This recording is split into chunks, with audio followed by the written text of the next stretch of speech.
Equilibrium word physics में बहुत मायने रखता है। इस इक्विलिब्रियम कंडीशन से फिजिक्स में हर साल नीट में 2 क्वेश्चन जरूर होते हैं।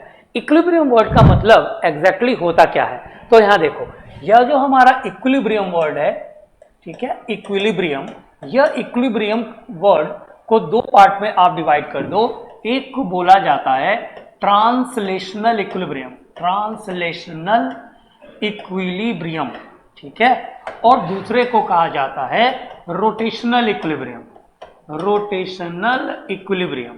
तो यह जो हमारा इक्विलिब्रियम वर्ड है, यह अपने को 2 पार्ट में समझना है। एक को बोलते हैं ट्रांसलेशनल इक्विलिब्रियम और एक को बोलते हैं रोटेशनल इक्विलिब्रियम। यह जो ट्रांसलेशनल इक्विलिब्रियम है, इसमें कहा जाता है कि अगर किसी भी बॉडी पर नेट फोर्स की value sum of all forces vector form में क्या हो जाए, 0 हो जाए, या sum of all forces along X axis 0 हो जाए, अलोंग वाई एक्सिस 0 हो जाए, या अलोंग जेड एक्सिस 0 हो जाए, या अगर 2 ही फोर्सेस लग रहे हैं तो F1 की वैल्यू F2 के इक्वल हो जाए, ये सारे कंडीशंस में से कुछ भी एक फॉलो करता है तो वह कहा जाता है ट्रांसलेशनल इक्विलिब्रियम में है। ऑन द अदर हैंड, कि अगर किसी भी बॉडी पर नेट टॉर्क की वैल्यू क्या हो जाए, 0 हो जाए, that is torque along X axis, या sum of torque along Y axis, या sum of torque along Z axis की वैल्यू क्या हो जाए, 0 हो जाए, या torque 1 equals to torque tau की वैल्यू इक्वल हो जाए, तो इन कंडीशंस में कहा जाता है कि हमारा बॉडी जो है वह क्या है, इक्विलिब्रियम में है।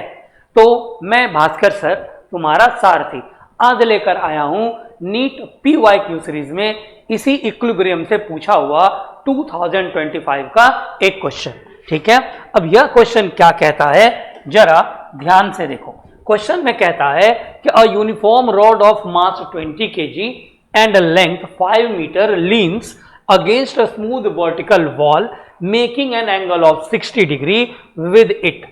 The another end rests on the rough horizontal floor. The frictional force that the floors exert on the rod is. हमको फ्रिक्शनल फोर्स निकालना है। तो यहाँ पर हमारा जो अप्रोच होगा वह इसी इक्विलिब्रियम कंडीशन का होगा कि हमारा जो बॉडी है वह ट्रांसलेट भी हो रहा है और रोटेट भी कर सकता है। तो इसीलिए यहाँ पर हमको इस क्वेश्चन में दोनों इक्विलिब्रियम को कंसीडर करना होगा। कैसे बनेगा, आप यहाँ पर देखें कि हमारे पास ये वॉल है, ठीक है, इसको आप वॉल कह दीजिए, और यह आपका रफ सरफेस है। इस रफ सरफेस पर एक आपको लैडर इस तरह से लींड है, इस तरह से लींड रखा है, जो यहाँ पर एंगल बना रहा है 60 डिग्री का। इस लैडर का मास आपको 20 kg दे रखा है और इसकी लेंथ आपको 5 मीटर दे रखी है, ठीक है। अब कहता है कि आप यहाँ पर फ्रिक्शनल फोर्स निकालो। तो अपन सबसे पहले ये देखेंगे कि फोर्स कहाँ कहाँ लग रहे हैं। तो फोर्स सबसे पहले आपको यहाँ पर लगेगा, ये अगर बाहर जा रहा है तो फ्रिक्शनल फोर्स अंदर की तरफ लगेगा, एक नॉर्मल की फोर्स ऊपर की तरफ लगेगी, N1 आप कह लो, ठीक है। वैसे ही यहाँ पर एक नॉर्मल इधर की तरफ लगेगा, N2 कह दो, और इसके सेंटर पर एक वेट नीचे की तरफ लगेगा, आप इसको mg कह दो। तो ये वो सारे फोर्सेस हैं जो हमारे इस बॉडी पे लगने वाले हैं। अब यह जो फोर्सेस यहाँ पर लग रहे हैं, इसकी वजह से यह ट्रांसलेशनल इक्विलिब्रियम में है। तो अगर हम इसके ट्रांसलेशनल इक्विलिब्रियम की बात करें तो आप देखोगे कि इन ट्रांसलेशनल इक्विलिब्रियम की अगर हम बात करें तो ट्रांसलेशनल इक्विलिब्रियम में यहाँ पर N1 को बैलेंस कौन कर रहा है, N1 is balanced bye mg, और on the other hand N2 is balanced bye f, और N2 जो है यह बैलेंस हो रहा है किससे, f से। आप इसको इक्वेशन 1 कह दो, इक्वेशन 2 कह दो। ट्रांसलेशनल इक्विलिब्रियम की बात हो गई खत्म। अब बात आती है रोटेशनल इक्विलिब्रियम की। तो रोटेशनल इक्विलिब्रियम में आपका यह जो mg है वह क्या करेगा, यहाँ पर यह परपेंडिकुलर डिस्टेंस आपको, ये एंगल आप थीटा कह दो, तो यहाँ आपका perpendicular distance L/2 cos theta आ जाएगा। तो यह mg जो है एक टॉर्क क्रिएट करने की कोशिश करेगा। अगर हम बात करें रोटेशनल इक्विलिब्रियम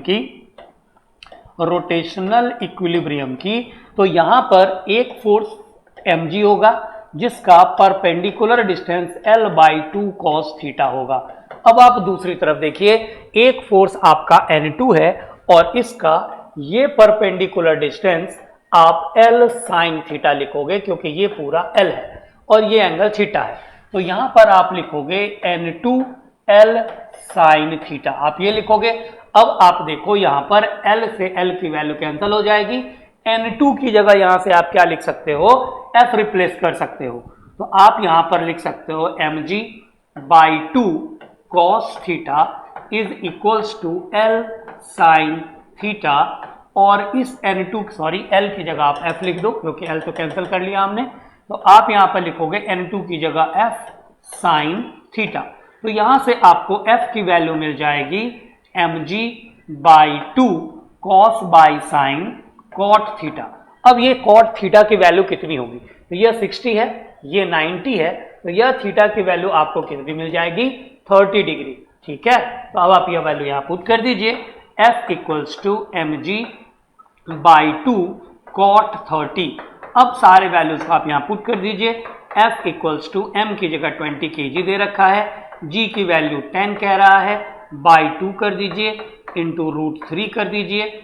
2 से ये 10 टाइम्स कैंसिल आउट हो जाएगा, तो यहां पर आपको मिल जाएगा F equals to 100√3 newtons. This will be the answer. तो यह आपका क्या आ जाएगा, आंसर आ जाएगा। Is that clear? ये रहा ऑप्शन नंबर 2। Okay friends,